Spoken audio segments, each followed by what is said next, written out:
International communication theories. Information models. Information model. In today's globalized society, understanding how communication works across national boundaries is vital. By studying international media systems, we gain insights into our own. This presentation will examine the evolution of international communication theories, with a focus on two key paradigms: the flow of information model and comparative media analysis. The flow of information model was the first to develop, largely focused on the influence of powerful nations over the information systems of smaller countries. This theory emerged post-World War II and emphasizes how larger countries control the narrative for less influential nations, often leading to one-sided perspectives. The comparative media model takes a broader perspective, examining how local contexts shape global communication. Since the end of the Cold War, this model has become popular for analyzing media across different nations, helping us see the impact of globalization on media flows, goods, and cultural interactions. Global village concept. The idea of a global village, introduced by Marshall McLuhan, suggests that we are all connected in one large, interconnected community.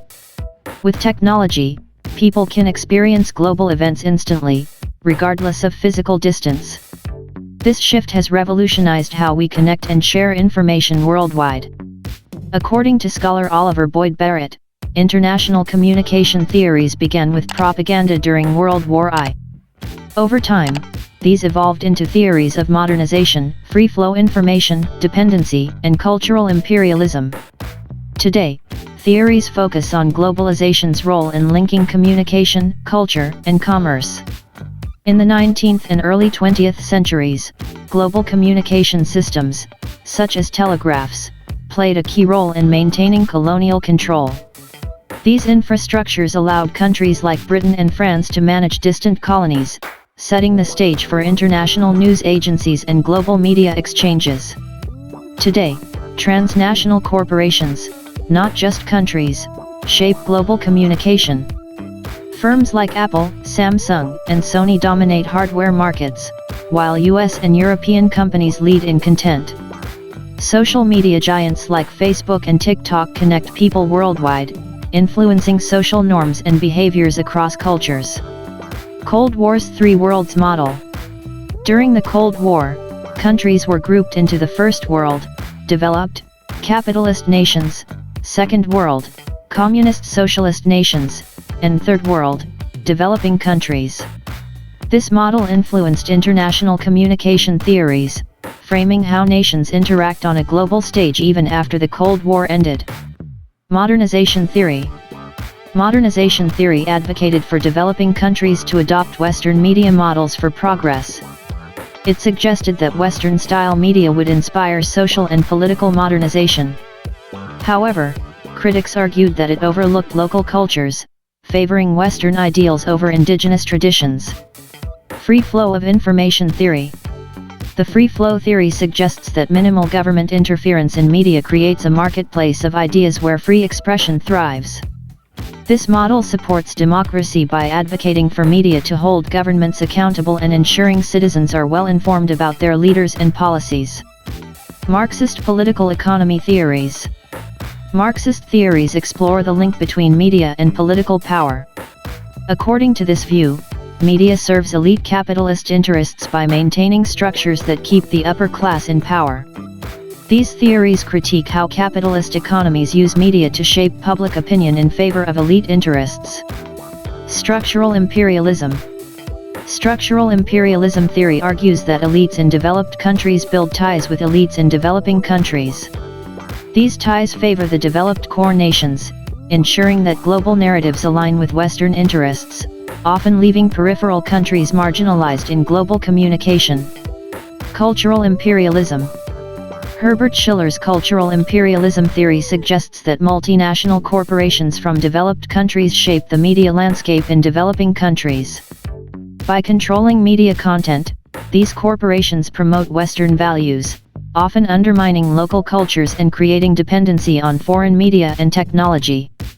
This presentation provides an overview of the foundational theories and concepts in international communication, from early models focused on state control to modern perspectives on globalization and media influence.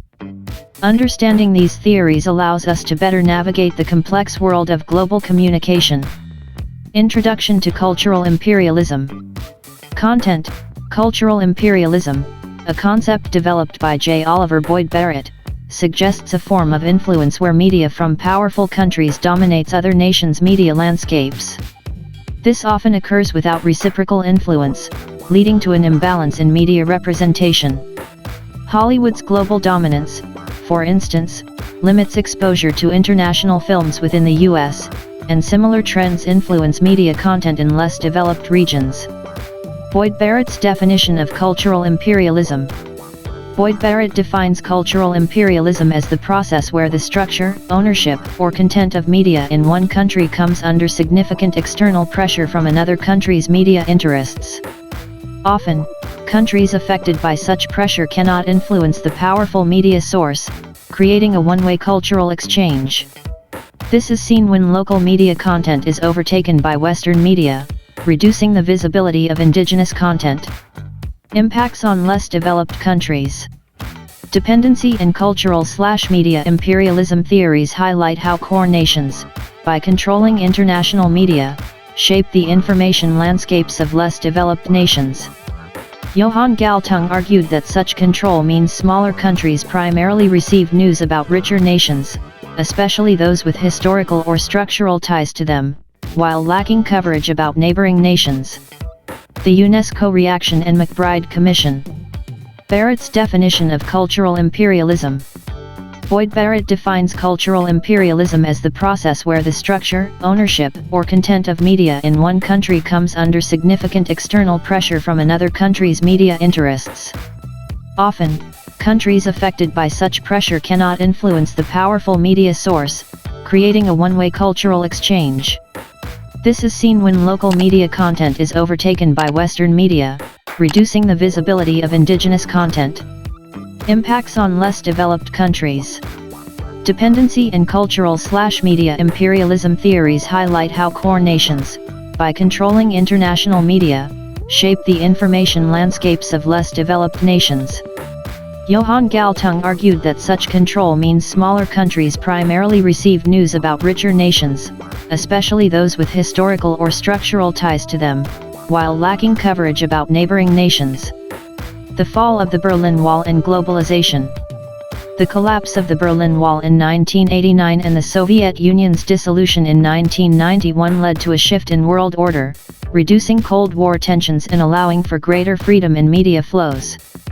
As nations became interconnected through globalization, media companies grew in influence, extending cultural and economic influence without overt political or imperialist strategies. Rise of global media theories post-Cold War. With globalization, new theories emerged that viewed media influence in terms of global-local dynamics rather than traditional imperialism. Media now operates within a complex web where global and local forces interact, with larger nations still exerting influence but without the overt one-sided dominance of earlier times. Comparative Media Models by Hallin and Mancini. Hallin and Mancini proposed a comparative model for analyzing media systems based on political, cultural, and economic factors.